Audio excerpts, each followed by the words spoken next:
Yo, this your boy Williams-Hampton, a.k.a. Gelly Gel. This is Demond, a.k.a. Demond Does. What's up, everybody? My name is Damon. Tranere in the building. Welcome to Common Conversations with the Odd Fellas. Start it up. No topic is off the table. Superman don't go nowhere without his cape. We came together to cry, laugh, agree, and to disagree. So let's go. Welcome to Common Conversations, where it's the odd fellas, four fellas come together to talk about this, that, and a little bit. No topic is left off the table, and sometimes we even let people from the outside in. If you're viewing it on Facebook, welcome. This is how we build and develop the podcast, and if you're listening to it later, this is the edited version, and there we go. We got an applause. We got something. This it is. But as you know, as we normally start our show, we start out with two different ways. And Demond and I have decided to switch seats, which makes this really kind of awkward. It's a little weird, man. I like it. All right. So to the left of me, we got. Your left, right, left. Hey, what's up? This is Demond, a.k.a. Demond Does. Father of two, husband of one, and I am just happy to be here after a crazy, hectic week. How's everyone else doing, man? This whole show is about, what did I say, truth, lies, and death. So you know that the true story is that we have to be authentic about our lifestyles, what we do, how we do it, how we're feeling, things that have happened to us. So this show is to some degree a diary. Right, our diary, or a therapy session, Real talk. And so we get to be a little vulnerable in this space. So we welcome you to be a part of that. To the right of me is who? What's your name this week? Formerly, I was known as the Shadow. Apparently, there'll be no more of that. I'm now known as Chef. So the chef. We are dishing out Ohio State. The chef. Get it right. Yes. You did. We are dishing out food for thought. Step into the kitchen. Are you hungry? You should be. Come on and join us. Damn, you almost took my panties off, man. That's so much a violation. That is a violation. Total Look, violation. I ain't even cuss yet. Just so y'all know, I got 40 in the tip in the cussing jar. Anybody out there who want to add to our cussing jar because you want Tranere to say a bad word, all y'all got to do is just throw it in the PayPal me. But over to the far right is the man with the most, the man with the master plan, the only bachelor at the table. We got 100 girls and they be screaming, yo, I heard this dude got the bangingest bachelor plan in Jeff, but I'm sorry, I'm not supposed to say that. What's up, Doc? That is totally not true. Was that a violation? No. Okay, just checking. That's not a violation. No. Just checking. I don't know how this works. But I like that you are inquisitive. Yes. I like it. Thank you. New knowledge. Exactly. What up, everybody? This is Tranere, a.k.a. Trey. You already know what it is. Superman don't go nowhere without his cape. Super fly, super fancy. Fresh off the 43rd birthday. Super excited. Glad to be here and ready to rock and roll. Happy belated birthdays. Happy birthday to So what does you. the bachelor do at 43? Oh, man, rip and run. Rip and run? Yeah. Just, man, if y'all... That was vague as hell. Just let it go. That was vague as hell. Let it go. Y'all gotta see, he got the most devilish ass grin too. Like, I'm just real talk, right? He got that smirk that when your mama said, "You put your hand, you got them cookies." You got and some in your teeth, no, bro. I didn't get in the cookies. Hey, you got some in your teeth, man. Like look a little yellow feather or something. You know. Wow. He said you was I got a toothpick. He said You're the cat. You were smiling like the cat that ate the canary. You know what I'm saying? Golly, go and spell that out. He went to a burlesque show. Stop that. Show did. Cut the games. And didn't invite nobody. Kind of my jam, man. Listen, I am not in the business of getting married men hemmed up. Oh, that's fair. We're gonna unpack that. I'm gonna put a little note right here. Yeah, Married men hemmed up. Yes. I'm not sure what that means. We got to get into how we start the show. So if you're tuning in, you know that we start our show every show. Tranere has these magic questions that he gets to throw at us, and he does not prepare us, right? So we don't get them beforehand. Or myself. You know, I still think that's some bullshit. How do he like? I'm gonna come up with a question and I'm not prepared to answer it. You gonna give us a pop quiz and pretend like you haven't studied for the test? Yeah, true story. No, because out of respect for y'all, I don't do that. I think that's a violation. It's a violation if you. All right, I got you. I'm just saying if I prepare a question, that's me. But I ain't thought about the question. Yeah, I wrote it down, and I really didn't even write it down until I got here today. Let that breathe. That's traineering, y'all. That's traineering. It is. Of course, you know I got 2 questions this week. We're going to kick the first one off. Who's first? I'm in the hot seat. That's cool. Demond starting it off. All right, let's go. That's cool. I like how you made that switch, Yes, too. sir. So Yes, he don't have sir. to go There first. it He is. get however long you take to answer. Think about it. You got about 30, 45 seconds, player. Here we go. Who was the first actual person that you wanted to be like? My dad. Okay. Why? Expand on that. Yeah. My, Holla at your boy.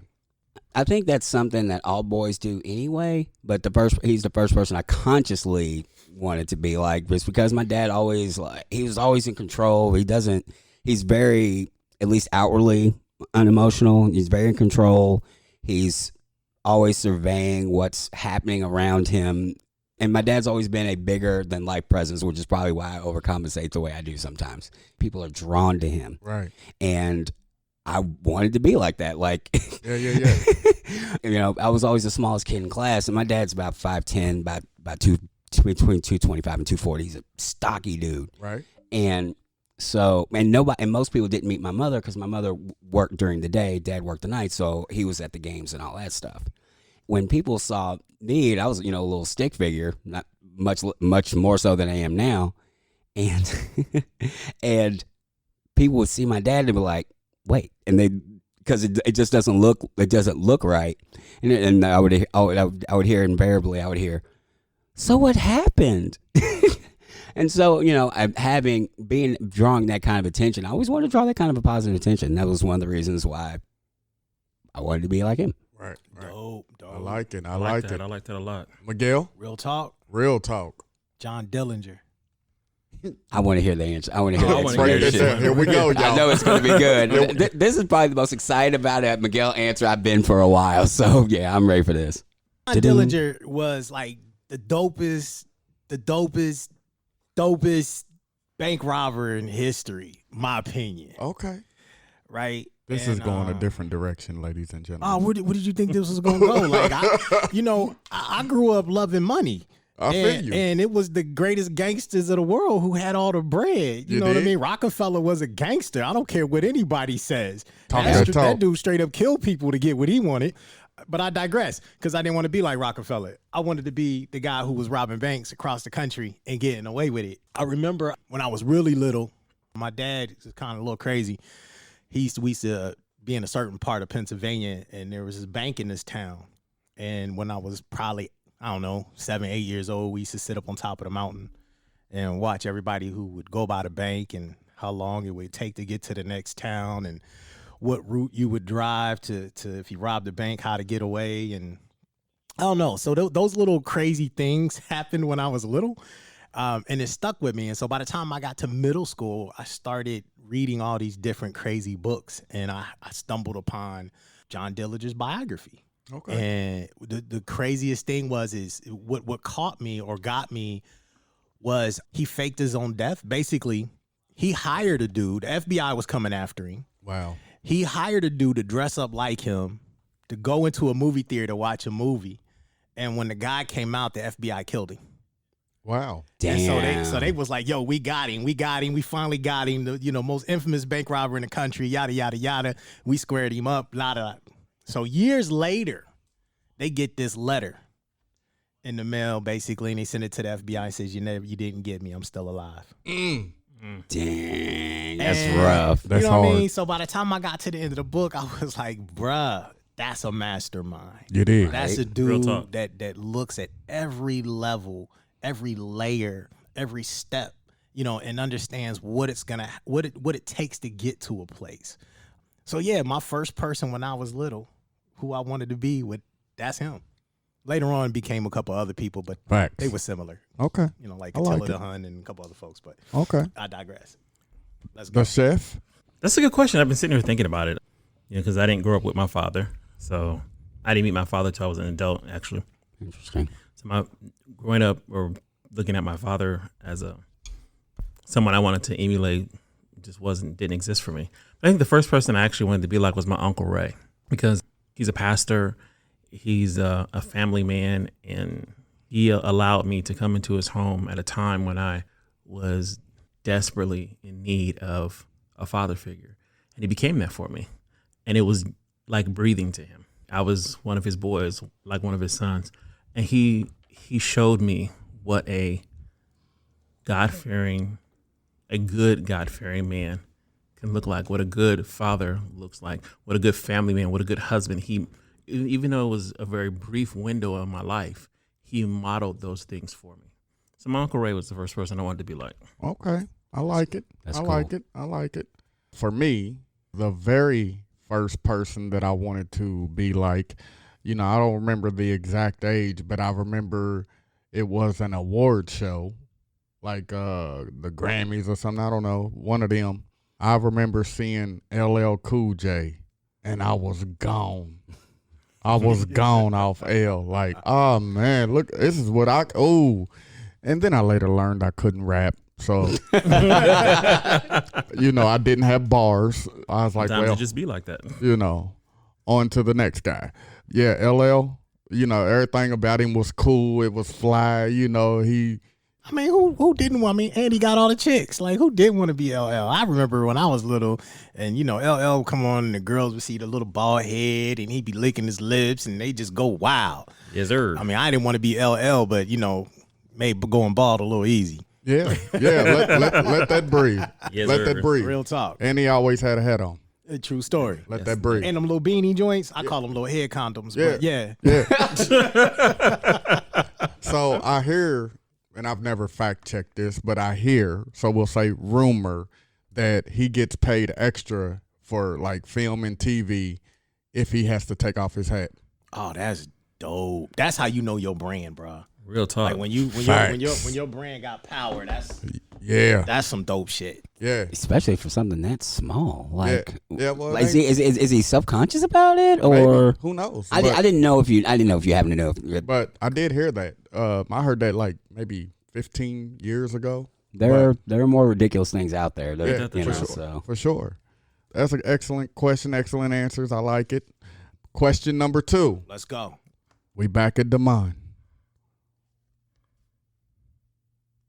Which talent would you most like to have? Which talent would I most like to have? Yeah. That's an interesting question, and there are lots of talents that people would like to have. Some people would want to dance. Some people would want to draw. That'd be an interesting one. The thing about talent, though, is you have to practice. So any talent that I would want, I would tend to gravitate towards that. So I'm just saying, just to be clear, like you born with it. You just got it. Oh, wait.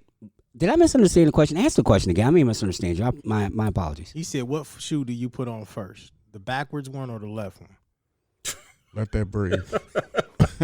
I can't with this guy. The left one. It's going to be one of those tonight. Yeah. Which talent would you most like to have? You know what? I'm gonna pull a Miguel on this one. Can I pass for a second? Because I'm not really sure what I'm not 100% sure what I want to answer this with. Because I See what happens when they change chairs. I mean, right? It is. This- It's he becomes- awkward. this Is it would have happened because normally I have plenty of time because he's going at least 5 minutes on anything. Exactly. It's like, so what is 2 + 2? It's funny that you asked me about 2 + 2, right? Because with the modern economic situation that I find ourselves in today. Right. Now, there are times I've been really frustrated being on this show, and for a variety of reasons, all of them are on my own. But the one thing two things keep coming back. One is your company and your love. I guess those 3 things in. The other thing is there's something from each of you that I know I have to learn. That's why you showed up in my life. I want to learn confidence from you. I want to learn sensitivity from you, and I want to learn how to pick the right things and pivot when I need to, and decision making from him. Like I know what I'm here for now. You know what I mean? Okay. I want those talents. Okay. Let's go. I like that. I can like dig that. it. I like I that. can work with that. Miguel. And he answered that shit like I would. So now I'm going to answer like he would. Boy, it's gonna be a short answer. I can't sing for shit. And you know what? That's a talent that I do not have. And if I could sing, that would be dope. Okay. Real talk. I mean, the only person who likes to hear me sing is Teah. And I think that for whatever reason, that's the comedic part of our relationship. That's hilarious. You know, she's smiling on the outside, but I will always believe that she's laughing at me inside. Right. But yeah, sing. If I could blow, man, game changer. She's biased. That's true. Let me ask you this then: would you ever want to? Because singing is also a skill. Yes. And like your talent only will shows your peak. Like with IQ, it shows what your peak potential is. So you saying you can't sing, that means your potential is lower than say Teah's, as an example. A lot of people's ability to sing is lower than really That's just true. say that? Why are you? What is wrong with you? I mean, I've heard Teah sing. Listen, hold on. I'm so confused. What the fuck? What the fuck is happening? Hold on, bro. Took the front seat, I'm bro. not Had number one laughing at seat. you. What did I miss? I'm laughing because Teah said Miguel has the key of Q. Damn. Wow. Here, I'll show that again for those of y'all who want to Wow. see that. I keep forgetting this thing. I keep forgetting the screen is over here because I'm used The to doing this. I'm talking to you. Yeah. But would you be, you're talking about that talent. Would you be willing to work on the skill to develop the talent that you have? I'm curious. So you're saying like if the opportunity for me to train to learn how to sing, would I? Absolutely. You have an amazing singer as a wife. That's why I'm asking. I don't know if she can teach me how to sing. Yeah, I mean, you still gotta have that- some mustard, bro. man. That, like, Some mustard? I'm not even gonna try. Like, I'm talented in a lot of shit. Real Yeah, talk. right. Sure. I'm black, white, and Latino. I got the German side. He can shoot. I he can shoot. He can play I cards. can And play be cards, racist. and I could be racist. Oh my goodness. And some of my family is racist as hell. We did get that trait, right? That's probably why I be mad all the time. And he's phenomenal with a camera. Absolutely, Oh, my absolutely. goodness. I didn't know that was that Yeah. sort of thing. I didn't know that was a. You gotta have the eye. Well, that makes sense. That That's makes been sense. since I was a kid. Bruh, that's a. If you haven't seen this man's pictures from Ooh-wee. this past weekend, Man, get on you need Facebook to- and look at those you need to check pictures. that out for real. They look, no joke, they look like something that could be in That's like Pulitzer- National Pulitzer Geographic, Yeah. or Pulitzer Pulitzer Prize. like Yeah. magazines. Like that's Facts. no joke. That's Facts. no joke. That's not hyperbole. That's not a joke. That's that not talk. me being funny. That's not being a wise ass. $5 That's the. hyperbole. Yeah, he came with that hyperbole. He's sitting in my $5 chair. word. Y'all see that? That is true. You put the mind in this seat, and the game changes. Let that Game breathe. changer. I'm gonna let's go. Let's ride this motherfucker till the wheels fall off. You did. Okay. All Okay. right. So Miguel said sing, y'all. Yeah, man, sing. Let's hear it, Chef. Which talent? If I could have any talent, Yeah. I would like to have Professor Xavier's psychic skills and abilities. Ooh. He put some real shit. Yay, nerd stuff. Nerd stuff. Okay, so does anybody at the table not know who Professor X is? Okay, I was gonna guess. You really don't know who Professor X is? Nah, I'm not into comics and all that. I was too busy chasing girls, player. Wow. Oh, whoa. You gotta relax. You got a whole new demand over here in the first chair. Boy, you done put that thing on. I'm just saying, I lock feel and like loaded. he done took my cape. Go on, shoot. You know. Professor Xavier is the leader of the X-Men. Okay. And he is one of the most powerful telepaths on the planet. Next to Gene. Omega level. Okay. Next to Gene. Next to Jean Grey. You do know what telepath is, yes?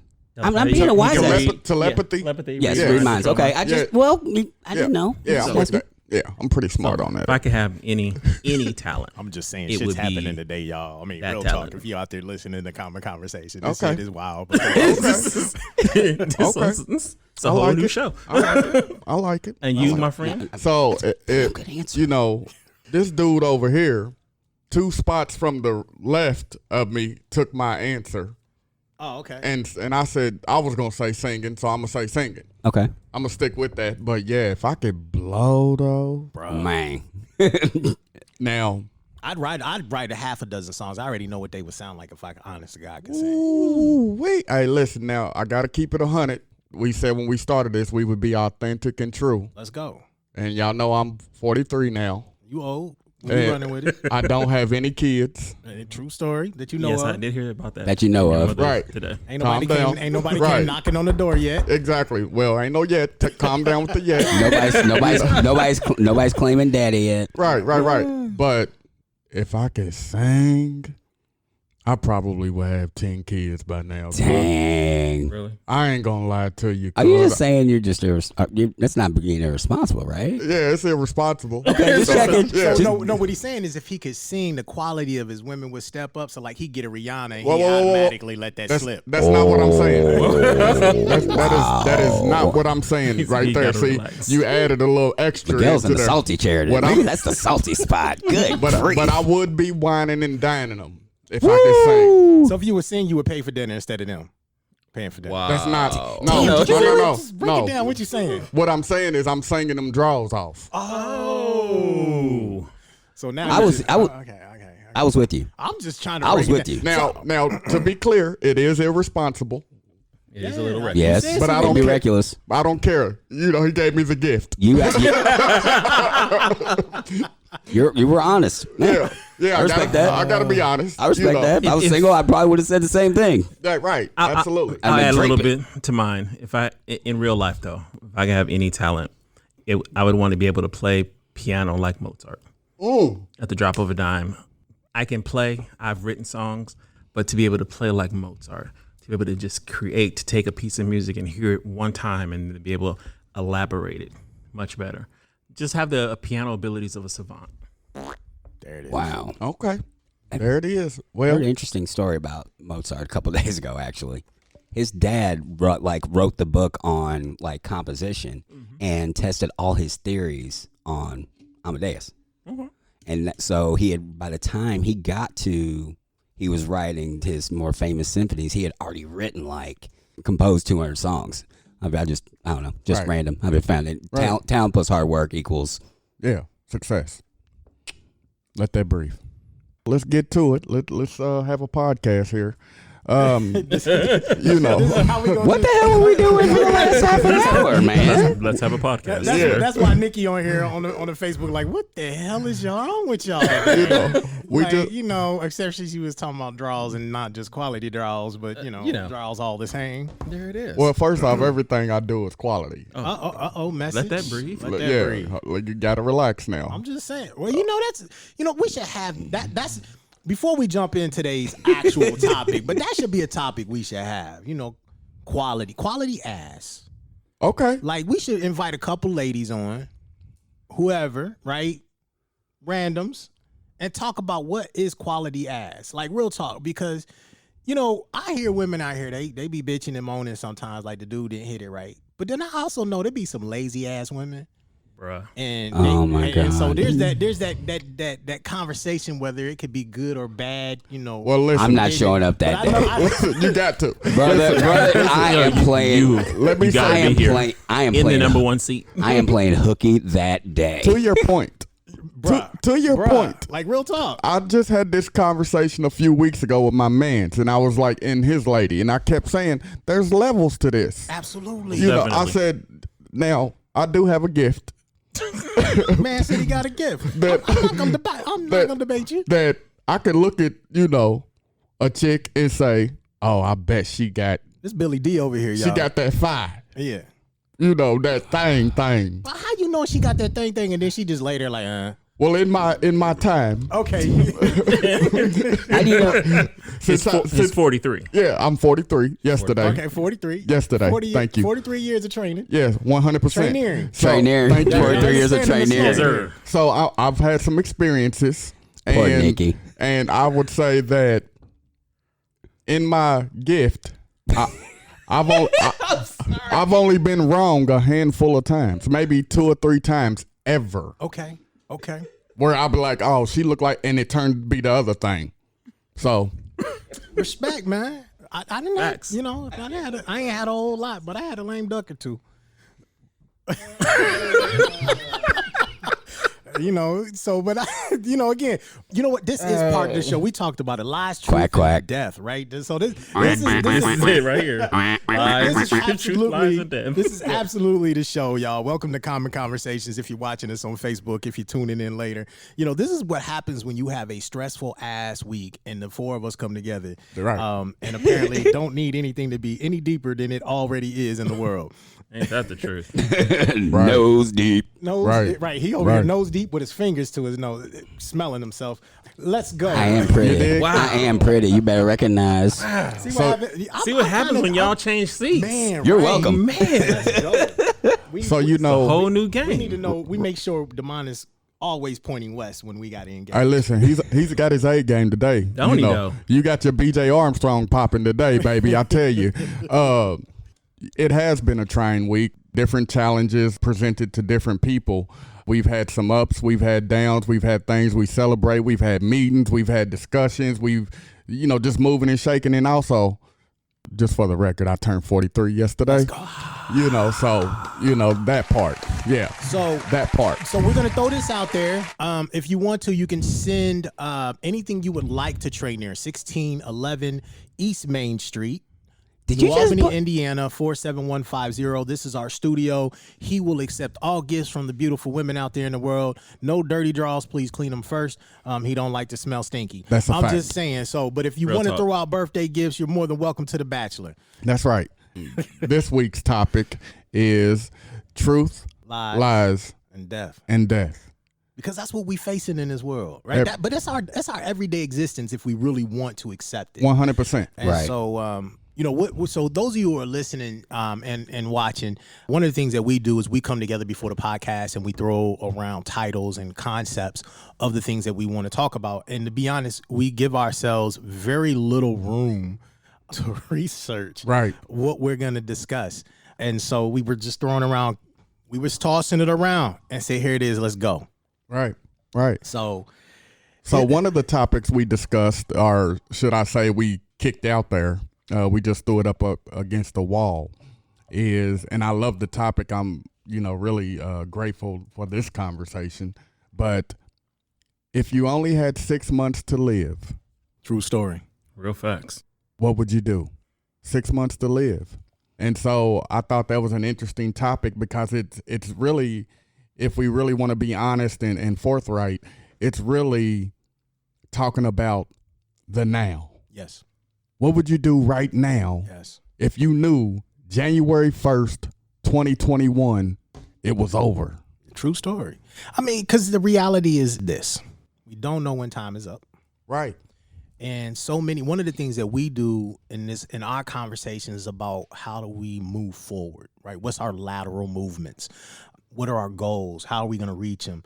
And then we talk about often is taking the steps to actually achieve the very things that we want to do in this life. That's right. Looking at Damon over here making me laugh. You know what I mean? So, true story, COVID-19, right? Who would have thought this shit was coming and shut most of us down for months at a time? We got protests going across the country. Shout out Black Lives Matter. Let's dig? move. Yes, yes. BLM. We have the opportunity to remove racism from our, the systematic racism that exists in our country. But here's the reality. There are a lot of folks who did not know today wasn't coming. That's right. And Real so I'll take the lead on it. Like Go if I knew, and this is something that I ponder often, like if I knew when I was going to die, are there things that I do different? Or, and more so, am I living this life to its fullest potential? Right. But if I knew this was the last year, bruh, let's see. I wouldn't even call it a bucket list, but I definitely, Suge and I have been talking about off and on since she was little, getting a big not a Humvee, big caravan, what them things, RVs, Yep. and like actually traveling across the country. Right. And I've been thinking about it this year because business has been basically closed, and I was thinking, man, what if we could jack somebody's RV, borrow, steal, whatever, and literally travel across the country for the remaining of the year. Right, Teah is right now doing teletherapy. There's a really genius out there that might be able to rig the bus so that we got Wi-Fi, so that no matter what, she can go to work and still be, HIPAA compliant. I can do photography, graphic design, and cuss at people anywhere. But that is definitely one thing that I would do, and I think the rest of it is I'm doing it. Right. In a sense, I'm not doing everything that I want to do, but I'm doing it. Like spending time here with y'all is an amazing piece, right? It's an amazing piece of 2020 and all the crazy shit that's happening. I told my wife one day that, yes, we can absolutely leave Jeffersonville. I told her, you know, you know, with all the protests that's going on, you know, in some part of my mind and some part of my soul, I said, I've been waiting for this my entire life. I've been waiting for the nation, us as a people, to finally be tired of systematic oppression and systematic racism and police brutality. And, you know, and in this life, I'm so ready for the uprising. Yeah, if I had 6 months left to live and I knew it, I'm going to tell you, they would call me Toussaint Louverture. But I digress. What does that mean in English? Oh, so Toussaint Louverture was one of the most gangsters slave revolters. So my man led the revolts in Haiti. That's where I thought you were going. So okay. That's why America and Spain and Great Britain still hate the Haitian people. Mm-hmm. But Toussaint was a beast. Y'all got to, if you don't know anything about Toussaint, man, later on I'll throw some links out there on the website and maybe even on the Facebook. But you got to read about Toussaint. That was a bad, bad man. And he's not one often told about in the history books because, you know, our aggressor, right, our colonizer doesn't want you to know that there were powerful men and women, right, who led the fight against slavery all over the world. Right. So the Haitian Revolution, y'all got to check it out. And the French baby, yes, he fought the French. That's why I need Teah, because, I don't be recalling shit, but it's my favorite stuff. But let's go. She's so brilliant. She is, absolutely. So I like this question because it really, if I'm being honest, it forces me to be transparent with you guys. And so I know we laugh and we joke and we cut up and all that good stuff. If I only had 6 months to live and I'm going to be candid here, I would make sure, all the necessary things are in place. I mean, I do that now, but I make sure that all the necessary things are in place for my mom, but, that's a given, right? Yeah. And so if I'm being honest, I would say that I would probably 6 months, I would find me a girl, marry her, and travel, do whatever we wanted to do together in those 6 months. Let's go, man. If I'm being straight up. Straight up. All right. And I'm going to get some money somewhere along. We're going to get some bags too, but, just experience all types of different stuff, whatever, Now, there's rules, of course, always. What's the rules? No bungee jumping. Why not? You're going to die anyway. Because I don't want to deal with all that. Okay. Listen, if we going to die, I'll at least want to go on January 1st, 2021. You understand that all the way out. I got you. I need that full length. You're not looking to expedite the process. Right. I get that. Pause, too, But so, I said something, you didn't catch it. But anyway, so I got you. But that's what I would do, man. I'd find me a lady, man, marry her, and do whatever. So what would be the point of marrying her just in that 6 months? To have someone to share it with, share that time with. But do you need to marry her to share that time with her? Not necessarily, but it's what I want to do. This is my story, Miguel. Oh, I'm just asking a question, bro. I'm just asking a question. This is my answer. All right, there it This is. is your 6 months. Yeah, you sensitive today? Can I be the best man or just a man in the wedding? I just want to play a little. I might let you get a front row seat, but Damn, I don't even get to stand with the. Can I object? He said I get to sit in the front row. Listen, I'll write you a little song. Play a little music. When she put the ring on my finger, I'm gonna give you a 5. Pause.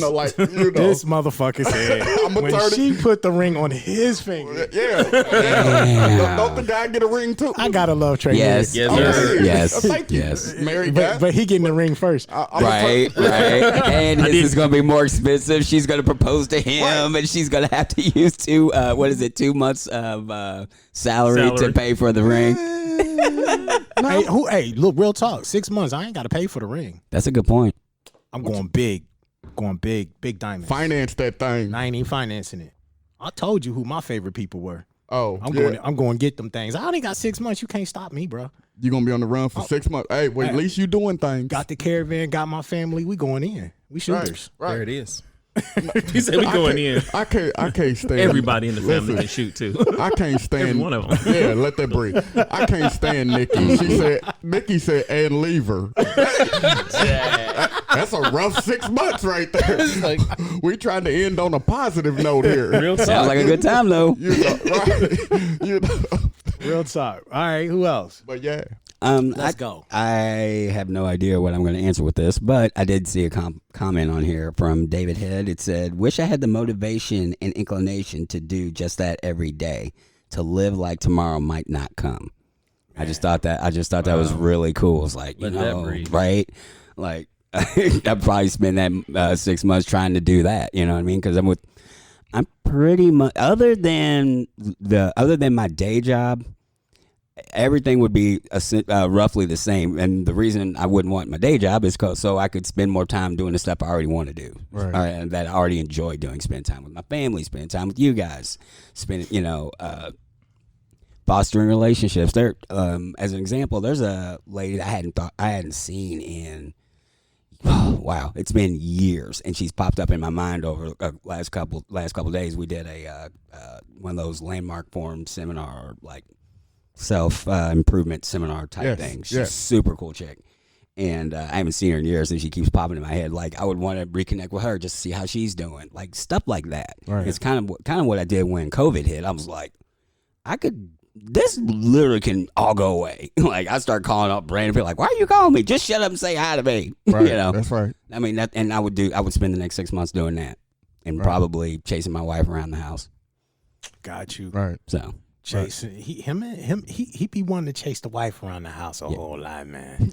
Yes. I'm just throwing that out there. We know his that part. That thing.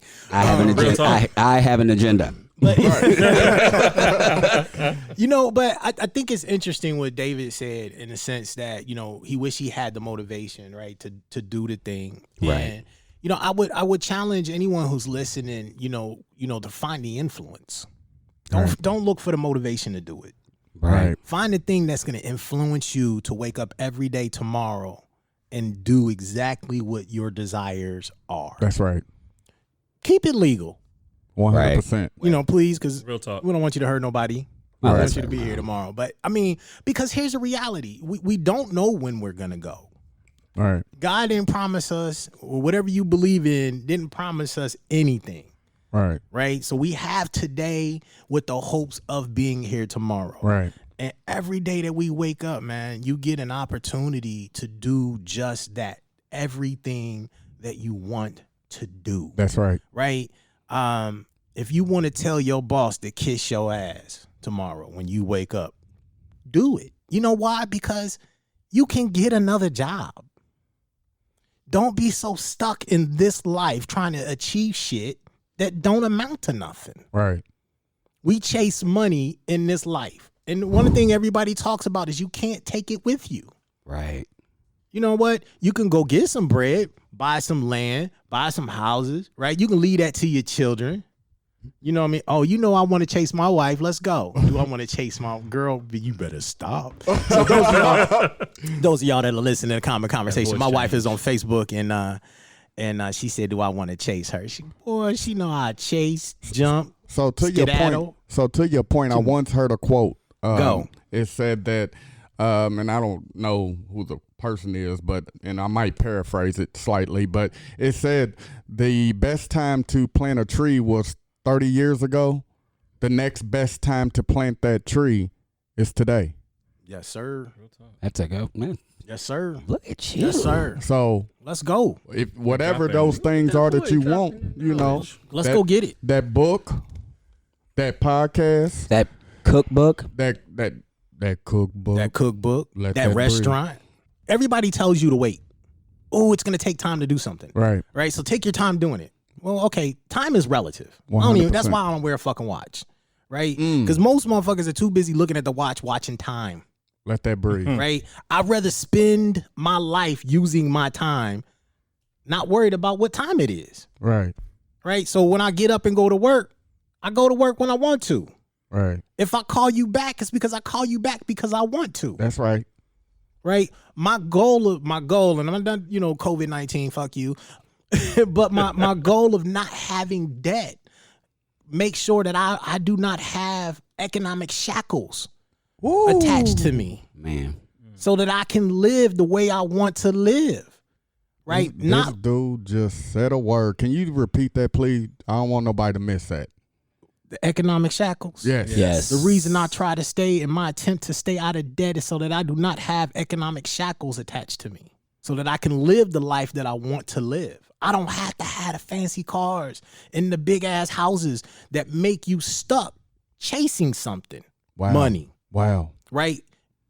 This tangible piece of paper that we got in this jar that really don't mean shit. It has no real value, Wow. but what we fake. Wow.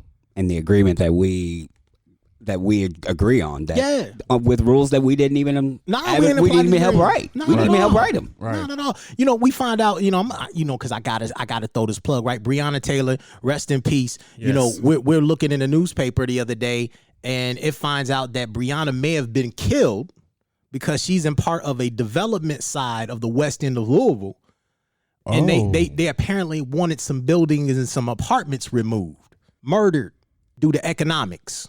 Somebody else. The cost of economics. So man, live his life. Live his life. That's You know what I right. mean? Because a no-knock warrant and a mistake because you got some knowledge might be your front door. Justice for Breonna Taylor. True story. Real facts. But man, you know, David, yeah. So anybody out there that's listening, you know, find that influence. Find that one thing or those two things that make you wake up every day to do exactly what you want to do.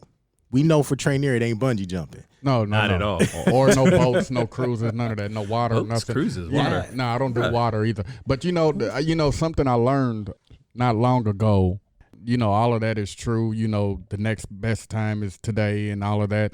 But I also learned a valuable nugget that it took me a while to get. Like, I didn't understand it because I was always a destination person. Like, I was always a destination person. Yeah. I got to get here, got to get here, got to get here. And what I've found through talking with people, talking with other leaders, and just having conversations is that it's not about the destination. It's about who you become along the journey. Preach. There it is. You see what I'm Preach. saying? And we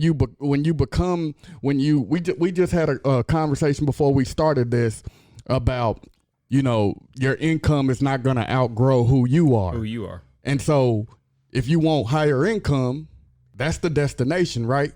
But you got to be a more valuable person, right?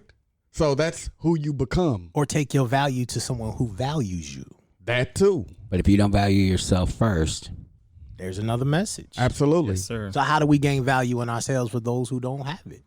Right. You know what? Here's a better question. You got to get in those conversations. How You do got to we talk see? with people. How do we see ourselves? How other people see us? Whoa.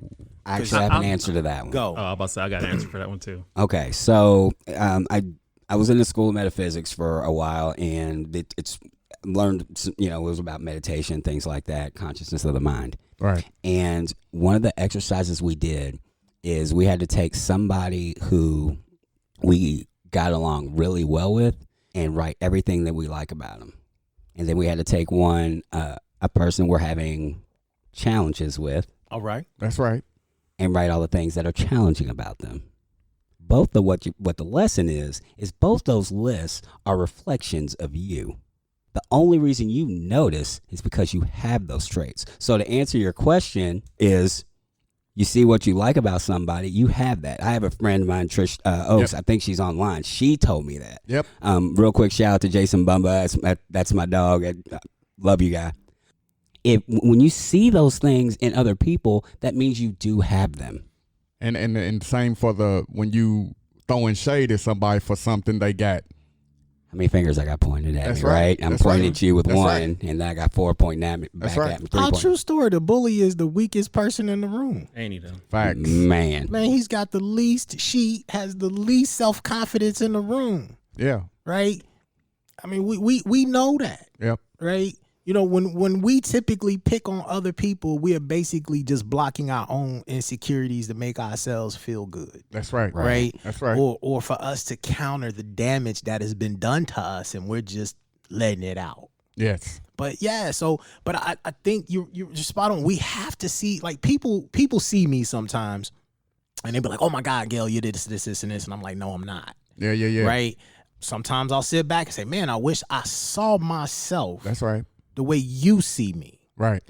Right. But then reality is I want to talk to that person a little bit more so I can start to see myself that way. Right. I think the key thing with that is in learning how to see yourself through the lenses of another person. I think it centers around the trust you have in that person. Sometimes we don't trust the people who are speaking into our lives. So we blind ourselves to what they see. And that trust extends from ourselves. We don't trust ourselves with ourselves. Let's play with that word trust. Okay. Oh, you know, I got hella trust issues, right? Yeah. And let me answer the first question. Go ahead. I actually did almost die. True story. I don't know if you all know the story. I was at a doctor's appointment. I was talking with my doctor. I started suddenly feeling nauseous. I fainted in the exam room. When I came back to myself, I was paralyzed from the neck down. Oh my God. And I was trapped in my own body, rapidly losing my ability to speak. It's been October 10th this year will be 3 years since that has happened. And one of the things that's been a challenge for me is that experience of literally trapped in my body, watching myself die. I'm in the process of dying. They're pulling out the crash carts. They're getting ready to hook me up. And I'm trapped in my body watching all this play. I can hear everything that the doctors are saying. I can see what's going on around me, but I can't communicate with anybody. For me, one of the struggles with that is it put a fear inside of me that I've never experienced before. I wrestle with that a lot, you know, and it really caused me to struggle with who I am, my own identity, and my own sense of self-worth to myself. Because the dreams I had, the visions I had, the things I saw myself doing, I realized I didn't really accomplish any of that. I haven't accomplished any of that because I was too busy chasing futile pursuits.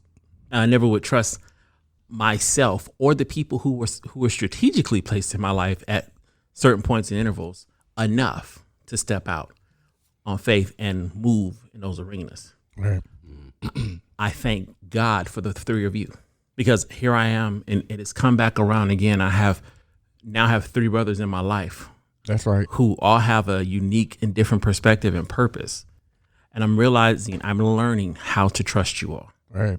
So when you see something in me, when you're going to speak things into my own life, I'm learning how to, even though I may not see it in the moment, but I trust you enough Right. to be able to see, to be able to look back at myself through your lenses. And it has taken me 49 years, almost dying, and a whole lot of life just to come to this point. Right. Because I learned very early not to trust. But you could not trust the people who say they love you, the people who say they're there for you.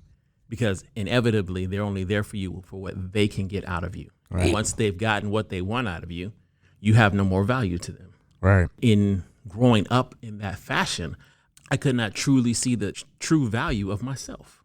Right. I'm glad that I am where I am now, that I am surrounded by people who can speak into me. That's right. Who can see me from vantage points in areas that I can't see myself. Right. And that I actually can legitimately trust their perspective. Right. Right. That's powerful right there. Wow. 3 years after death, right? Right. That's what I'm gonna call this. Man, because what do you value now? Like for me, you get a start over. You get a start over like most people don't get, right? So you met the flat line basically, and then woke up and said, "Bing, yeah, great." And I'm not to take anything away from the trauma that comes from potentially dying, but there's a whole. For me, I'm looking at it. There's a whole new life and a whole new opportunity presented to you. Yo, what's happening, family? It's your boy Tranere. They also call me Trey. You in here with the Odd Fellas, and y'all already know what it is. Superman don't go nowhere without his cape. If you feeling us, if you liking what we talking about, like, share, subscribe, and remember, this is Trey, and you're having common conversations with the Odd Fellas. Peace and love. Have you begun to look at it in that sense? I mean, because you know this very question: what happens if you know you're gonna die in 6 months, bruh? You at the table almost died, right? Right. It's time. It's time to live. Right. Like the heart, it's easy to die. Mm. It's real fucking easy to die. Facts. Right? I know enough people in my life who have died. I know enough people who committed suicide. I know enough people who have died by the hands of someone else. Easy to die. Fucking hard as hell to live this life. Right. Right? But you faced it. You win. Bruh, you got a whole different story. My opinion. I reserve the right to be wrong.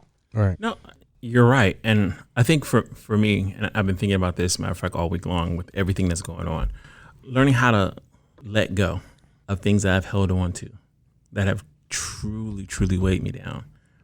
It's hard for someone to put something in your hand and give you something new when you won't let go of the very thing that you're holding on to. Wow. And I heard a preacher say it like this: God is desperately trying to get you to let go of the things that you are desperately trying to hold on to. Have you let go? Have you let go of them? Any of them yet? Actually, yes, I have. Cool. I have let go of them. It's hard. It's challenging. Sure. Because these things were life to me. They had significant value and meaning to me. But because of that, I don't think I was able to see the real weight that they were, and how they weighed me down, and how they at certain points and intervals really hindered me from achieving the things that I know that I'm capable of, things that I know I want to do. Right. So when I look at it, 6 months, what would I do? And Miguel slightly stole my answer, in the sense that I've always wanted to get an RV, drive down the East Coast, and look at all the lighthouses, because I love lighthouses. It's something that I love. Right. And learning how to not live my life for the pleasure of other people, Right. but learning how to live my life for the things that I enjoy, the things that make me happy, the things that are my purpose. Right. Because I've poured out my life for other people. Welcome. A Right now? freaking man. But Not so All in the air. Just but hold on. In a I want to hear me very coming. particular kind of way, though, that is part of your gift. Like, you are a really giving person. Remember I said last week, service to many leads to greatness. And you are always in service to people. So there's greatness. But I hear you. Like, I don't want you to think I didn't hear you right there, because I did. And I appreciate that, because I do want to be who I authentically am. And you're right. That is a part of who I am. 100%. So being who I am, but also not being trapped by other people's perception of who I am either. Right. Right. We got a comment earlier from, and another one from David. Trust is allowing your vulnerability to be exposed. With individuals, I would say, yeah. Right. I agree with that. Because we talking about, trusting people, even trusting the process. Sometimes, you can get frustrated because the process is not going as the way you thought it should go, right? And you get frustrated, but maybe you do that privately, but publicly you present like everything's all good. But privately you're... but maybe sometimes it's okay to publicly be like, yo, this is fucked up. Exactly. The process sucks. Exactly. It ain't working. Like Right. we've been taught to hide the challenges that we face. Yes. We've been taught to hide, the struggle. Right. Right. But it's okay to be like, yo, I'm struggling. Right.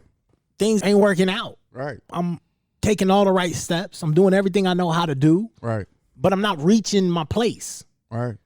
When you can be that honest I and you agree. can be that vulnerable, Yes. that's the enlightenment. Yes. Because people can't assist you until they know the truth. Facts. Right. When you live a lie, when your sole fucking existence is a story that you told yourself and it's not true, do know that you are repeating that same lie to everybody else. Right. And they only can trust you based on what you show them. That's right. Wise man once said to me, my man M, he said, Gail, you got trust issues. I said, you know this, but I trust you. What's up? He said, do you trust the mailman? I said, no. He said, I'm going to ask you this again. I said, all right. He said, do you trust the mailman? I said, yeah, I trust him to put my mail in the mailbox sometimes. He said, do you trust him to pay your bills? I said, nah, it ain't his responsibility. He said, but again, do you trust him to pay your bills? I said, nah, but I do trust him to put the bill in the box. He broke down trust in just that simple phrase. Everybody's got a role. Trust them in their role. Right. Everybody got a role. Trust them in their role. Right? On top of that, trust people based on what they show you. Right. Right. Right? At one point in time, I didn't trust anyone no matter what I saw. Wow. Even the people who showed me I could trust them. All right. And I'm going to tell you who I didn't trust the most. The person who said you can trust me. Wow. Because that told me that I couldn't trust them because they had to convince me to trust them. They brought it up. Right? But when my man broke it down to me, no line was like, yo, Gail, trust the mailman to put the mail in the mailbox. He ain't going to pay the bills. I was like, man, that's a light bulb. All right. That was the aha moment. Right? That was the moment that I looked at everybody for the value that they gave me, the trust that they gave me. They taught me, we teach people how to trust. If I want you to trust me, what I do with you, for you, is teaching you how to trust. If I tell you I'm going to show up at 5 and I always show up at 6, you can now trust that I will never be on time. Wow. Don't distrust, but trust that I am not going to be on time, right? If you tell me I can't and I don't know, well, then I can trust that you can't and you don't know. Right. So if I ask you to do something that you've never done before, I can trust you won't try. We have to do that, right? I trust me more than I trust anybody else because I know me is not going to let me down. Wow. Let that breathe. Right? And I think that's how we have to be individually. Yep. And then when we come together as a group, because if I trust me and I'm honest with me, then I can be honest with you. And then I can say, yes, let's do a thing. And we can all trust that we're going to do a thing. Right. So let's get in the RV and travel. Yep. Right? Let's live this life to the fullest because I can trust me in that relationship. All right. Now, we still get God's greatest gift, which is to make decisions. And them decisions ain't always the smartest. Right. Right? But that's choice. Right. So there it is, right? But man, if 6 months, scrap that. 48, 72 hours. All right. We do not know if I'm going to be dead tomorrow. Real talk. We can end this show, we can all go home, and I don't wake up. One thing I need y'all to say is that motherfucker did pretty much everything he said he was going to do. Some things didn't pan out. Yeah, you do. You are a master executor. You know, I'm going to get it done. Yeah. You know what I mean? And I want everybody to live that. Yeah. Everybody should live that. You should wake up tomorrow and be like, yo, this is what I'm doing today. Yes, I'm going to go to work. Cool. But I'm not about to give this magical fucking institution my life. There it is. For percentages of my true value. Right. You know, I'm going to take my kid to work with me. Fuck you. You Right, know what I mean? right. I'm going to go into the park. We going fishing. I got this. I'm going to the range. We going shooting. We going to play some video games. We going to jump in a car and drive to Virginia just because we can. Don't have to have rhyme or reason, but I'm going to live this life. You want to be an actor? Wake up tomorrow and start acting. That's right. Get a script. Who cares if you're good? Right. Who cares if you're not? Write the script. Write the script. All that. I was just having a conversation maybe a week ago, maybe a little less, with a friend, and I was, he's a close friend, so we going back and forth, how guys do when you're cool friends. I was having this conversation with him about giving that institution you speak of, quote unquote, the JOB, giving them 120%, and you not giving yourself 120%. I was like, bro, what? Something's off here.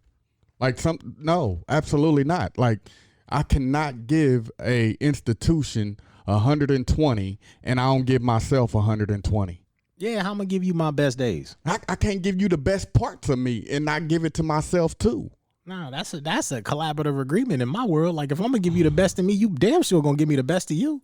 Man, that's a marriage. Man. And so we was going back and forth. To your point, maybe he don't trust himself. I don't know. But at the end of the day, that's what you got me for. Because if you don't believe in yourself, borrow my belief in you until yours kicks in. Yes. There it is. Yeah. Right there. You know what I'm saying? Right there. You know what I'm saying? Like, borrow mine in you. And we had a deeper conversation, but that's a private thing. Borrow my belief in you until yours kicks in. True story. So and then from there, over time, you can start to trust yourself because you went off that inspiration. Webster's, again, definition of inspiration is to breathe life into, right? Right. That's what I want to do. I want to breathe life into people. We was debating and going back and forth as guys do. There was a message in there. Fight for you. Fight for yourself. Yes. Fight for your dream. Fight for your development. Fight for your growth. Fight for your hunger. Fight for your namesake, right? Right. Trust yourself. Absolutely. And if you don't, again, Build it. build Get it. it. Day by day. Absolutely. What is the next right move for me to make? When I was little, and we said this in one of the early shows, you know, I grew up in an abused household, and when I was little, my mom had to refocus me, retool me. Sure. And one of the things that she did was she used to have me write on Post-it notes all the great values that I am. Right. I'm smart. Right. I can do anything. That's right. Right. If you don't trust yourself, that's one of the things. You know, I'll tell our listeners right now, go get a Post-it note and write it down. But like, I can trust me.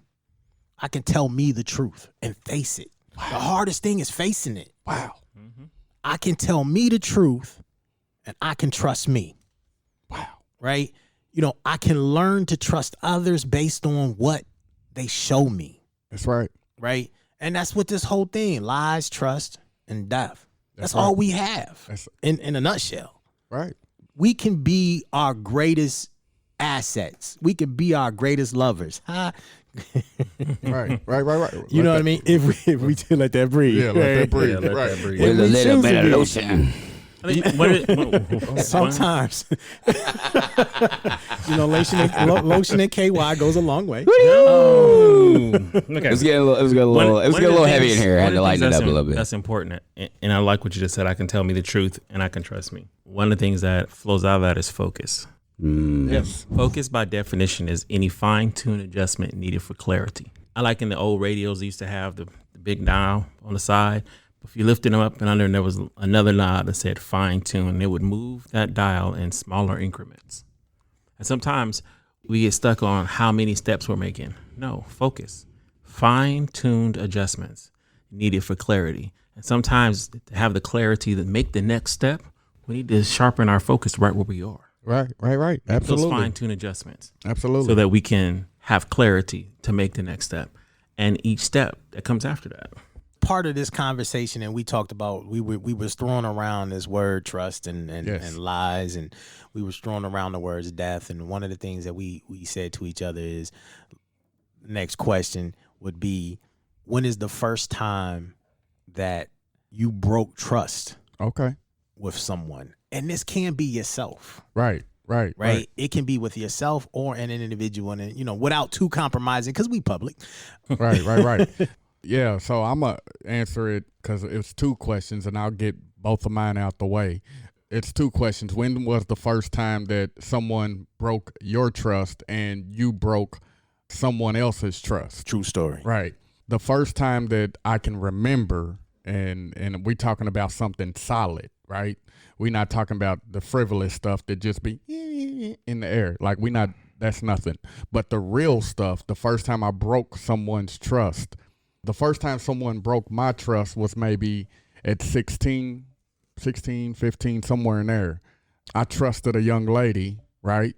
And it backfired on me, and it went a totally different direction than I didn't see coming. I was blinded, by all the, I was blinded, and it caught me slipping.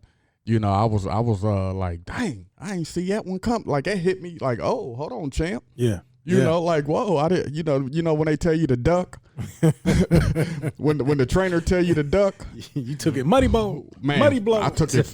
I took that one flush on the chin. I'll tell you, the interesting part is the following year, right? I broke somebody else's trust. She taught you, and in almost the same fashion.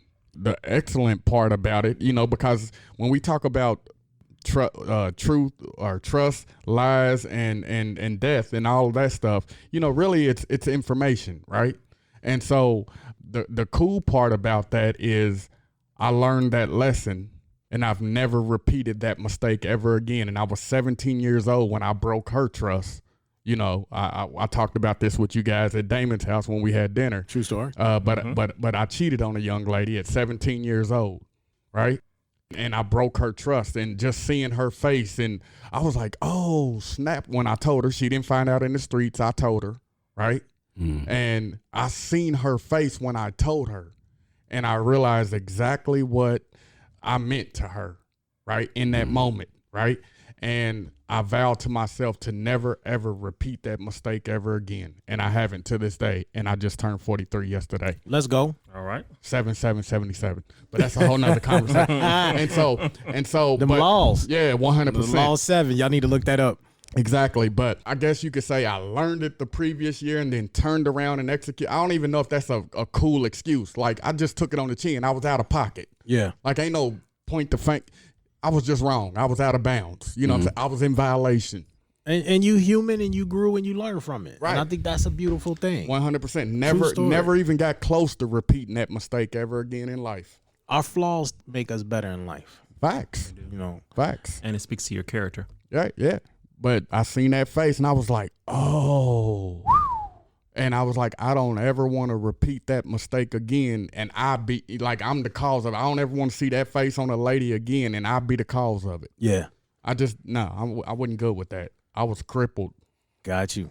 Real quick, Nikki just asked an interesting question for you, Tranere. It says, "Is that why you aren't married? Afraid to repeat?" No, I'm not afraid to repeat because I'm good with my behavior now. Like, I know who I am and what I am. So no, that's not why I'm married.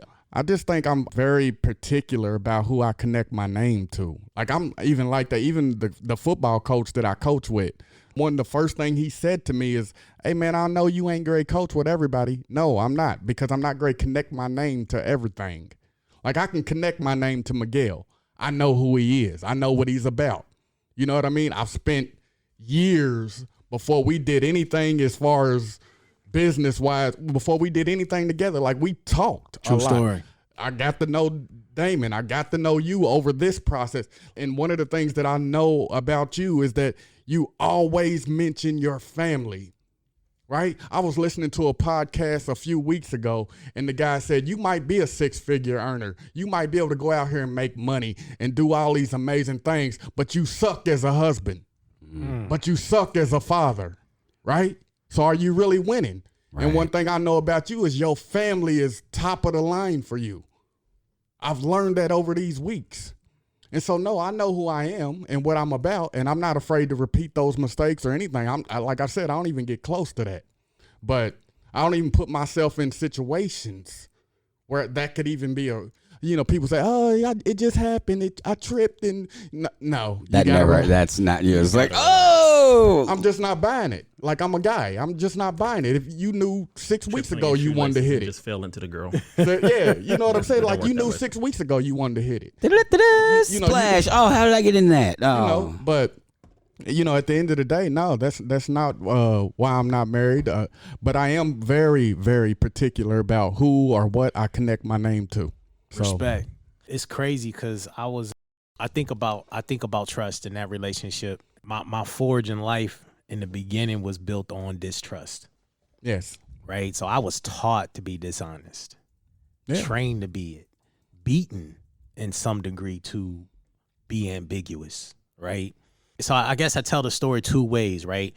So as a kid, leaving one abusive household and going to another created a whole different kind of dynamic for me, because I left my stepfather's house into my father's home, and my father was psychologically abusive and sometimes physically, and all the great things that he did do, that was still part of it, right? And so he taught me how not to trust men, but he also taught me how not to trust someone who you ought to trust, right? And I learned that at a really young age. Right. And so in that, my very nature became extremely deceptive. Right. And I remember another time as I flipped this same story is, I went back to my stepfather's household, and he was, beating my mom, and, and things were going on. And I remember playing outside with a little kid, didn't know him. We were just maybe barbecue, cookout, I don't know. And I remember going out and I was playing with this kid, and, kids talk, kids share, right? So he apparently was asking me questions, and so I began to share what my life was like without understanding that there are repercussions for what I'm sharing. And so he apparently goes back and tells his mom and his dad and whatever's going on. And so later on that evening, I go back to where I'm staying at an uncle's house, and my uncle was like, I can't believe you told that kid everything that's happening in your house. And then they whooped me for it. So I got beat for telling somebody that I get beat. Right. Telling the truth. And then that created a whole nother layer of my deception. Right. So I was trained to be deceptive, beat into a lifestyle. So for me, you know, I don't know that I was honest with a lot of people for a long time, only because I existed in that world. And from a child to, you know, probably maybe a teenager, like a lot of my friends when I was a kid, they'd be like, dude, you mean as shit. Right. But it wasn't until one day I woke up and realized that, you know, this life that I am, who I want to become, then I have to redefine this. You know, I love my wife because Teah has been really, really kind of a guide through this process of undoing a lot of the damage that adults do to children. Wow. And specifically did to me. But she taught me that I could trust. She also taught me how to trust people. And I've had some other friends that have come around there too. So I can answer that question hands down and say between elementary school to high school, I probably was the honest, most untrustworthy person you could ever meet. Repeat that, please. I was the honest, most untrustworthy person you could meet. So you would just tell people, I'm great, get you on. I tell you whatever you needed to hear for me to do what I needed to do. Gotcha. Wow. And there was no rhyme or reason for it. I didn't make up shit. I created shit. Right. Right. You know what I mean? And the scary part is, so one of the things is as a kid, they taught me how to be a thief. Right. I could break into your house. I could, you know, my dad used to tell me when I was in second grade that if it wasn't in the package, it belonged to me. So I started taking shit out of the package. Because if it wasn't in the package, it belonged to me. So fuck it, take it out the package. Wow. Right. But it took time to undo that. Yep. It took time for me to be trustworthy to myself. Right. When I realized that one of my things is I hate liars, right? In this little conversation, you're starting to understand why. As I came to be who I consider I am today, you know, an honest person who believes in not cheating people, who believes in not stealing from people, sometimes so much that I allow people to abuse situations. When I look at that, it's all those lessons. It's all the relationships. And, you know, gotta love my wife because she's been, you know, instrumental and be like, yo, she used to tell me all the time. She's like, babe, you are one of the most ambiguous people I've ever met. Because I didn't want to lie, but I would never tell the truth.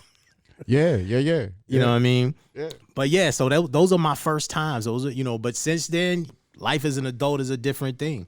But I think that just goes back to, you know, we got to face the things that haunt us. That's right. We got to face the things that would hold us back. That's right. And we have to be honest with ourselves. That's I can't be this dude if I'm not honest about that. Right.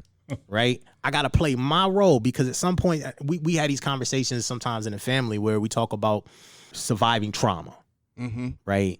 Part of surviving trauma is admitting when you decided to stay in it.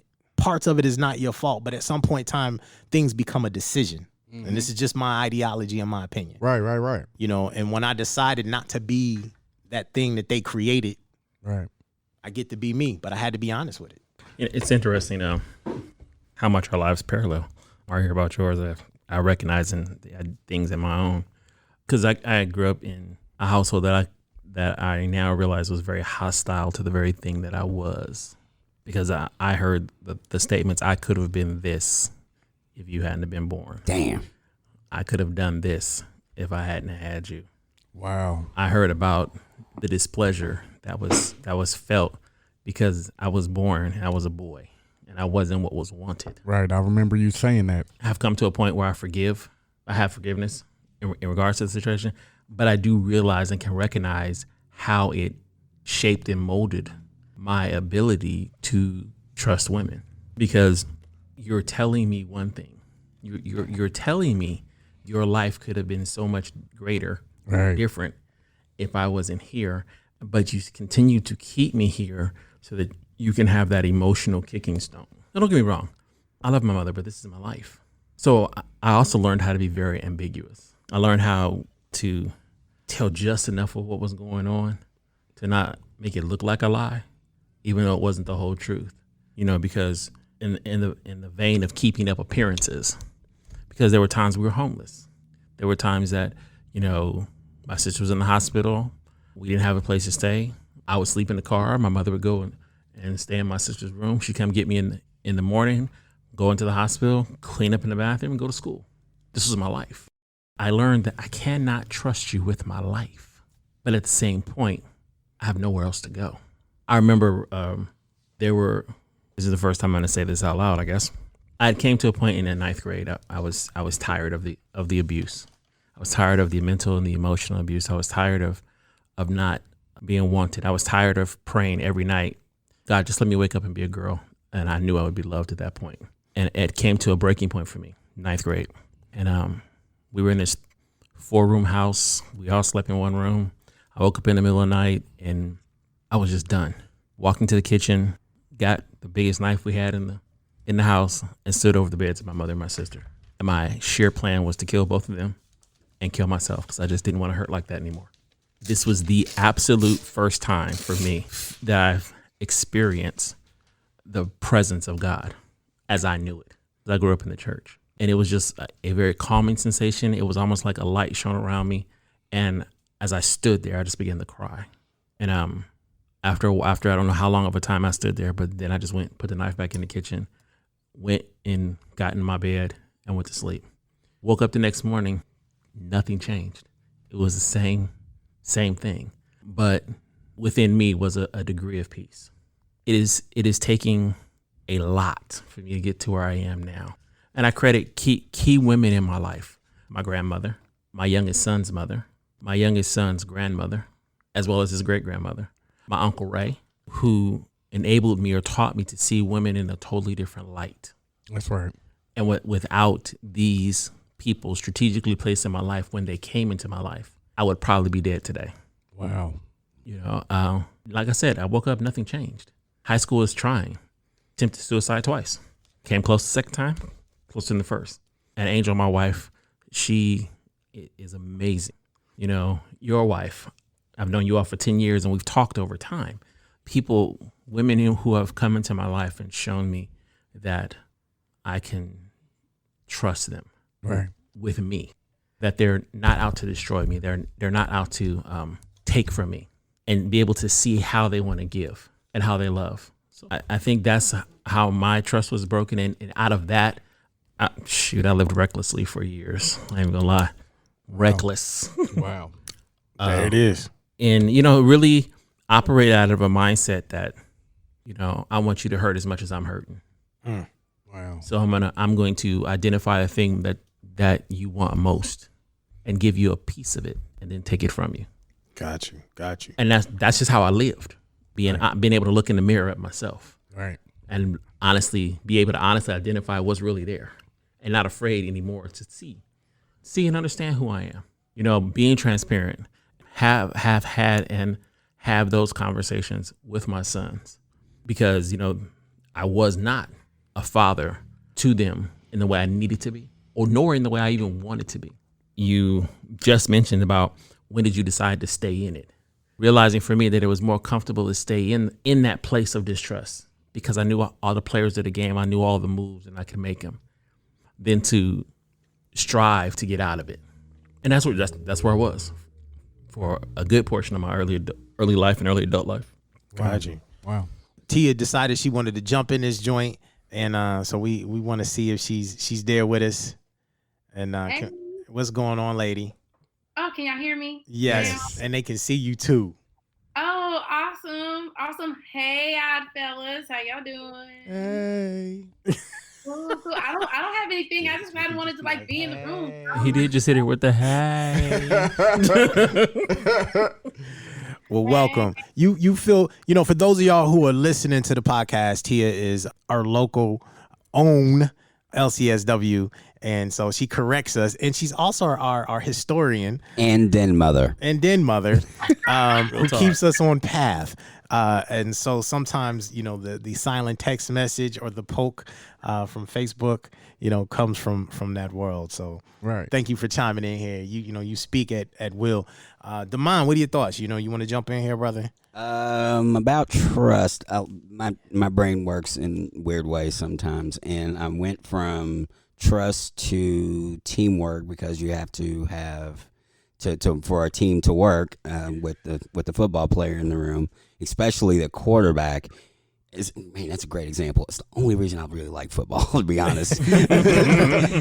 Because you need 11 guys. You need 11, and it's the weakest link. You need 11 guys. Everybody has to be doing the same thing. Has to be on the same page, and everything is timing. And it took me a long time to get that. And so I went from trust to teamwork to something I wrote down earlier when we were talking about lies and death and all that stuff. And I wrote down, slavery is America's original sin. Rugged individualism is its lie. Say that again. Slavery is America's original sin. Rugged individualism is its lie. What does that mean? Okay, so you watch cowboy movies, right? I watch a lot of movies. I don't watch as many movies as Tranere, evidently, but I watch a lot of movies. And it always is the protagonist against all odds by himself, like he's the hero, da-da-da-da-da. And we always talk about the individual accomplishments of celebrities. We talk about the individual, in history, we talk about individual accomplishments. Facts. And people talk about, well, you can't get yours because it's your fault. That's how people deny systemic racism, right? Facts. When in actuality, I want to look at some of those people as like, you find one person who ever did anything by themselves, I'll wait. Facts. Real talk. I'll wait, because that you'll never ever find that. And the quicker that we meaning all of us, not just black people, I've said this over and over again. If we could ever figure out how to reach poor white people, this shit is over. That's the truth. That might just be the movement that we're looking at today, but let's go. That's the God's honest truth of it, because once they figure out that they've been lied to, once they've been figured out that they've been fooled, and they've been using the same tricks throughout American history. I've listened to White Rage, a book by Carol Anderson. I was like, pardon my language, holy shit. You can have $1. It's literally the same playbook every time they say, okay, we're going to do this, like all the milestones, like with Lincoln or with the Civil Rights Movement. Like it explained how, okay, we're going to give you this piece and then scale it back and then use poor white people against black people while the rich get richer. Yes. You know what I'm saying? Because, you got to do it on your own. I did it by myself. Why can't you do it yourself? That's not how anything works. It's interesting you say that, because I always tell kids, if somebody tells you they made it to the top by themselves, they lying to you. Run. Right. They're trying to sell you something. Real facts. Right. They just killed the guy that was on top of the hill. That's how they sitting there. Right. Rockefeller. Right. But also you said something when you was talking about the quarterback and all that, and that's why you like all that stuff. It made me think just for a split second. Quarterback is the most glorified position on the team. Sure. Right? Which one of y'all's a quarterback? All that. That's where the money is. That's where the money is. That's what the first position that's discussed, right? Absolutely. So most glorified position on the team, right? It's also the most dependent position on the team. Absolutely. Quarterback without a line, without the running back, without the receivers, he's nothing. You're right-handed or left-handed? I'm right-handed. So you're left tackle, correct? Yes. I'm not that good with football, but Insurance so your policy. your left tackle is the most important person to you. 100%. You know what I mean? Like, you don't have that guy, it's a wrap, no matter how good your arm is. That's why we call him insurance. Right. Right. That's right. So, like, that's something that we need to get. That it's we as in everybody. We need to get that we need each other. 100%. We need each other. That's where it comes into the whole trust that we've been talking about. The whole theme of the show. Right. If you can't do that, if we can't trust each other, nothing gets done. That's right. Truthfully, we're gonna kick that word need out the window though. There we go. We're gonna kick right, that word. You're right. It is required of us. That's right. To work together. It is required of us to work. Let me take it back to it is required of us to work together to get where we want to go. Absolutely. Shout out to who? What's her name? Miss Anta Fields. Anta Fields. Not Anta, sorry, Miss Faye. Miss Faye Allen. I apologize. I don't even know how Anta's name came in my mouth. Right. Miss Faye Allen, who breaks that down and teaches us wise lessons. Real talk. Absolutely. I apologize. Absolutely. I don't even know how that happened. Teah is saying something. But Teah, did you want to say something? I don't. I'm really just enjoying this whole observation because y'all talked about so much tonight. I was even listening to y'all when I went and got my own beverage because I looked and see where y'all Chirp, had chirp, because that's the name of the game. Everybody grab a beverage when you come see us. That's Mhm. right. Yep, That's Yahoo. right. It's yes, Kyle. It's imperative to have a beverage. I like this idea about being a den Tasty mother. beverage. I just kind of sit back and watch some stuff right now. Thank you, Damon, for that. So yeah, I don't really have anything yet to say. You all are covering it. Y'all are doing a good job tonight. Okay. Hey, y'all don't need me to validate you for that, bro. Y'all don't need Validation is always a beautiful thing, no matter Yes, it where it is. comes from. So yes, we don't need, but validations are required, and we will accept them. We appreciate Absolutely. validation. Absolutely. Absolutely. Yeah, lives, truth, and death. I mean, the reality of it is that, America is a farce, full of shit. Definitely if you're black and poor and or considered an indigenous people, Mm-hmm. right? This whole concept of American dream was a bunch of wealth, lies, and a whole lot of lack of truth. Right. They were a bunch of wealthy, rich white men from another country who basically told each other a bunch of lies that they created was truth and Right. stole a bunch of people and Right. made them do a bunch of work. And here we are today. So And it's much easier to do that it's much easier to stay in that when you not only are on top, you get to make all the rules to stay on top. absolutely, Real absolutely. And Right. so the craziest brainwashing thing that we all fall into is still listening to them. We still absorb their colonial dialogue, their pamphlets, right?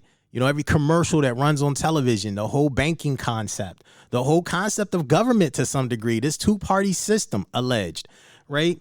We still listen to the very people we still want to trust, the very people who have shown us time and time again that they are not trustworthy. Right. We can trust them to lie. Right. We can trust them to be deceptive. We can trust them to be brutal. We can trust them to rape.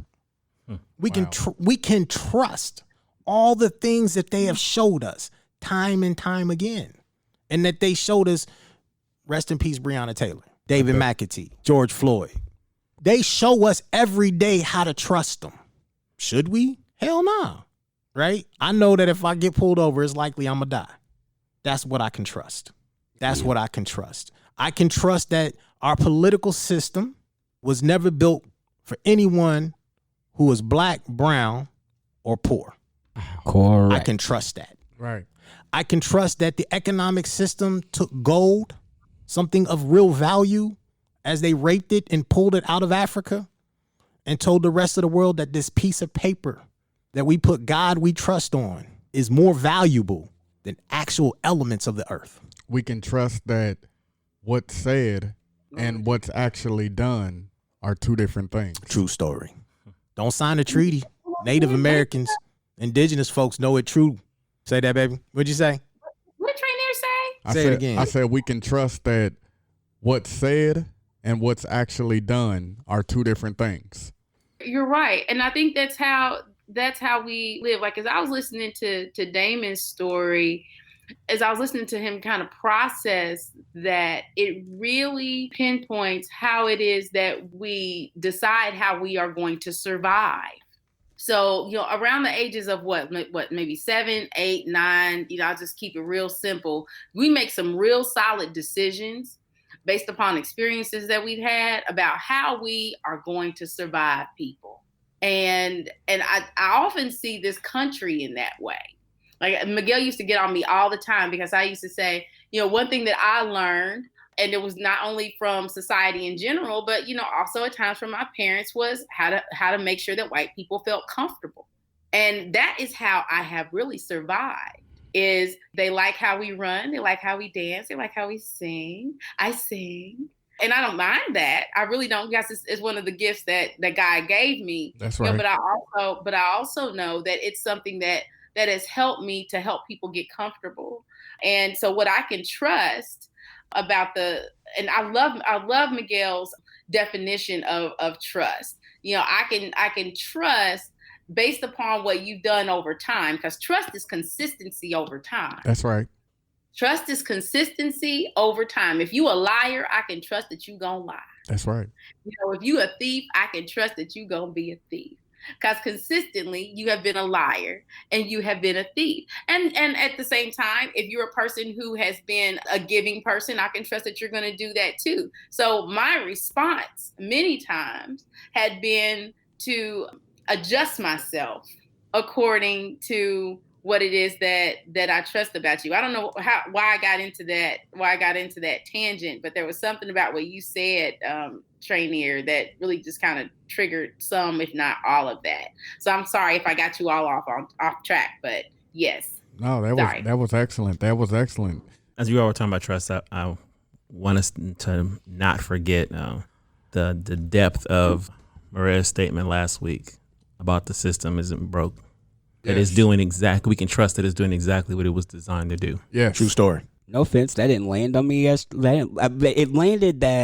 didn't land on me the way it landed on you guys, and here's why. And I mean this as a compliment, because I know those two. I'm pointing at the screen and Miguel, because I know those two. I already understood that the system was already broken. It was not broken. It was built that way. Right. And I wasn't surprised that Suge already knew that. You know what I mean? Like when it landed, I was like, oh yeah, that's to be expected. One, is true. Two, it came out of a Hamilton. You know what I mean? Real talk, facts. Like did you say a Hamilton? Did I say Hamilton? Hampton. My last name is a slave name and an adopted name. You can call Sorry, me my whatever you bad, want. my bad. Let's go. It came from a Hampton. I can actually erase that. So now, but it came from a Hampton. It was truth. You know what I mean? It was like, okay, cool. I just wanted to throw that in there because I was like, why is everybody so shocked about that? Hold on, go ahead, Teah, real quick. What'd you say? Well, no. I was, you know what, and that was very interesting because for the longest time, names are very powerful. And, you know, for the longest time, Miguel used to say, well, you know, Hampton is a slave name, you know, but I was like, you know what, this is what's important. And there was something that David Head said in the comments about, you know, this is all very sad, but we need to push the energy and push the energy forward, is that, you know, despite how Miguel felt about his name, it was really important for him to begin to redefine what the name Hampton meant. Yes. Mm-hmm. And that is extremely important. So no matter what it is that we've learned from the people who had the power to teach us, if we've learned things that have not necessarily been beneficial or learned things that have been unhealthy, and Miguel is right. Like at a certain point in time, when you're in an abusive relationship, if you've been able to kind of move yourself away from it a bit, abusers teach us how to self-abuse. People or toxic people can teach us over time how to self-abuse. So even if we're out of that situation, we will continue that same abuse. So if he continued to believe that Hampton was just a slave name, it meant nothing, I made it very clear to him that he now has a daughter. He now has a daughter who her only name has only been Hampton. Wow. My name is Teah Williams-Hampton. And so, you know, and that was indicative to me because the name Williams to me meant something incredible to me. It meant something incredible to me. Now, you don't know any history about my father. Well, some of you may, you know, but he didn't come from anything according to him either, but he came from richness. To me, he came from tons of richness. So I think that, you know, you're right. It's about how we redefine ourselves. It's the second principle in the Nguzo Saba. It's Kujichagulia. It's self-determination. It's being able to name ourselves, to define ourselves, and to tell our own stories. And I believe that that's where we are in this country. And the cool thing is that at this point in time, it appears that other people are starting to believe or research or find out that the stories we've been telling about ourselves are true. So it's not just that we're all terrible and that we're all lazy or dumb or don't achieve in a certain way. It's that we have a history that we have survived, that we have thrived, that we have made it, and we can do that for ourselves individually as well. So I just wanted to jump in there and say that we really, it's cool to kind of, you know, acknowledge where we've come from, but pushing the energy forward, you know, how do we continue with this momentum that we have right now as a country, not just as a people, because we have people joining us now. Like, hey, I hear your story now. I never heard these stories before. I get it now. I get it now. And so at a certain point in time, we're going to decide to either stay in that narrative of you've done this stuff to us, okay? Or we're going to say, okay, you've done this stuff to us, and this is how we're going to move on and move forward in order to achieve. And this country is going to be very challenging, though, because we definitely have forces that work against that, and I will not be convinced otherwise. True story. That's where I am with it. Ridiculously obvious. Yeah, that's right. It's ridiculously obvious. Wow. We approaching our cutoff time, fellas. Well, let me say this, and then I can't believe I'm about to say this. Boo. Yeah. Right. So, I'm gonna do a quick little traineering, real quick. Go for it. It's traineering. Oh my goodness. You're welcome. Through this podcast, this episode that we've talked through here tonight, I just want to remind people to be you. Be unapologetically you. Go for the things that are in your heart. Fight for it. Claw for it. Strive for it. Achieve for it. And believe that you can do it. And again, if you don't believe, borrow my belief in you until yours kicks in. You can do these things. The good Lord placed it in your heart for a reason. And it wasn't just to sit it there. And so that book, that business, that podcast, that cookbook, hint, hint, whatever the creative, fancy little ideas that you have, mustering up in your mind, go for it. Just let us know, and we'd be honored to assist in any way. Go for it, man. This is your time. Your time is now. Again, if January 1st, 2021, it was all over, like, what would you do? So don't wait anymore. The best time to plant that seed again is today. True story. Be present. Sir. I need that one. So just go for it and don't look back and know I love you, and we gonna rock out, and we gonna celebrate you, and we look forward to hearing your story on the Odd Fellas. True story. We love True you story. too, Trey. Take us home, big man. So as we wrapping up, we want to say peace, love, and hair grease, but we got a special treat for y'all tonight. So we're gonna wrap up. I'm not saying nothing because Tranere dropped the bomb. Look, we gotta live this life until it's over. So every day, wake up, do the damn thing. And so we start today. Our man over here wrote a poem dedicated to Breonna Taylor here in Louisville, Kentucky, because we still don't have justice. I believe it's either 42 or 43 days, and they still lying and killing people. So with that being said, we close out with Damon. Do your thing. This poem is entitled Shortly After Midnight. It was shortly after midnight when stealth was their ally and not her comforting friend. It was shortly after midnight when no-knock invaders brought her flame of life to an untimely end. It was shortly after midnight, as the moon bore witness hanging gracefully in the sky. It was shortly after midnight, swift action taken, life was lost, tears eternally falling, so much calamity wrapped in a lie. It was shortly after midnight, and I just can't get it out of my head. Moments of peace suddenly broken, now sweet dreams, hopes, and visions lay shattered. Through 8 points of entry, they're now forced to wake up dead. It was shortly after midnight when blue snuffed out black again. The utter failure to protect and serve black bodies. Will this cycle throughout our history ever end? You see, blue walked in ancestral footprints of when whites took off from black bodies, including life itself. No warning was truly given, except no-knock invaders and shots fired, then silence to be eternally felt. It was shortly after midnight when ghosts of ancient masters reach out into this moment in time. Hearts now shattered, grief's been planted, peace and comfort we're struggling to find. It was shortly after midnight, and you may be wondering what ghosts, what history, or the matter of black life viewed through white eyes too blind to see. Then pause, let that breathe for just a moment, and step back in time for a moment with me. You see, there once was a guy named Jack, better known as Cracker. Took one look at my sisters and swore he had to have her. Took her straight out the field and put her smack dab in the house. Shortly after the midnight hour, all you heard were her screams and shouts. It was shortly after midnight, and life will never be the same again.